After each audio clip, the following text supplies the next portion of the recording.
Olá, sejam muito bem-vindos. Hoje a gente vai mergulhar em dois dos processos mais fundamentais da vida. Basicamente, como qualquer ser vivo resolve seus dois maiores desafios, crescer e se perpetuar.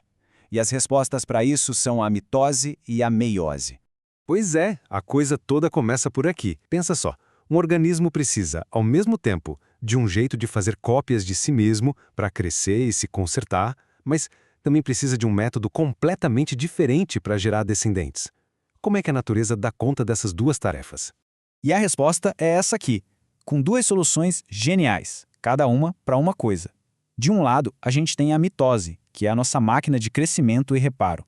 Do outro, a meiose, que é especialista na arte da reprodução. Duas funções, dois processos completamente distintos. Então vamos para o nosso primeiro ponto. A grande questão é por que a vida simplesmente não usa um único mecanismo para tudo?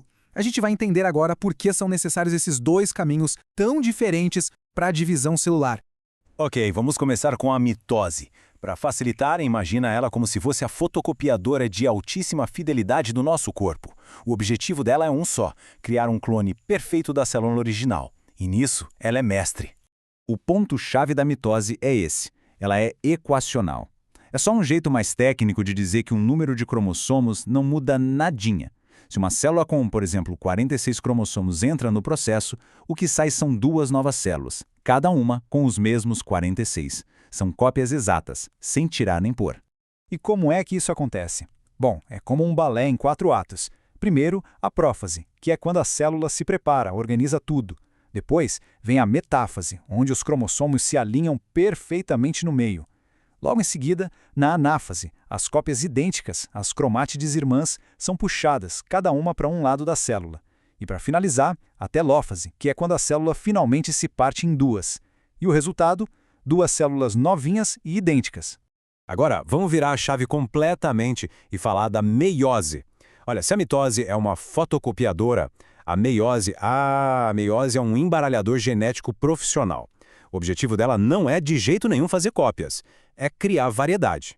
E a estratégia dela é sensacional. A meiose acontece em duas grandes fases. A primeira, que a gente chama de meiose I, é reducional. O nome já diz tudo, ela literalmente reduz o número de cromossomos pela metade. E a segunda, a meiose 2, é equacional, bem parecida com a mitose que a gente acabou de ver. Mas é aqui que a história fica interessante. A meiose tem um truque na manga, uma carta que a mitose nem sonha em ter. E é algo que muda completamente as regras do jogo da genética. E esse truque de mestre tem nome: crossing over, ou permutação. Como bem disse o professor Paulo Jubilu, é um dos eventos mais importantes de toda a biologia. É o momento em que os cromossomos que vieram do pai e da mãe se emparelham e trocam pedaços entre si. É o embaralhamento genético acontecendo na sua forma mais pura. Então, na meiose 1, tudo começa com essa mágica do crossing over, lá na prófase 1. Depois, na metáfase 1, são os pares de cromossomos que se alinham no meio. E agora vem a grande sacada. Na anáfase 1, o que se separa não são as cópias, mas sim os cromossomos inteiros de cada par. É exatamente por isso que, no final, a gente tem duas células com metade do material genético original. Já a meiose 2, bom, ela vai parecer bem familiar, porque ela é muito parecida com uma mitose. Os cromossomos se alinham no meio e suas cópias são separadas.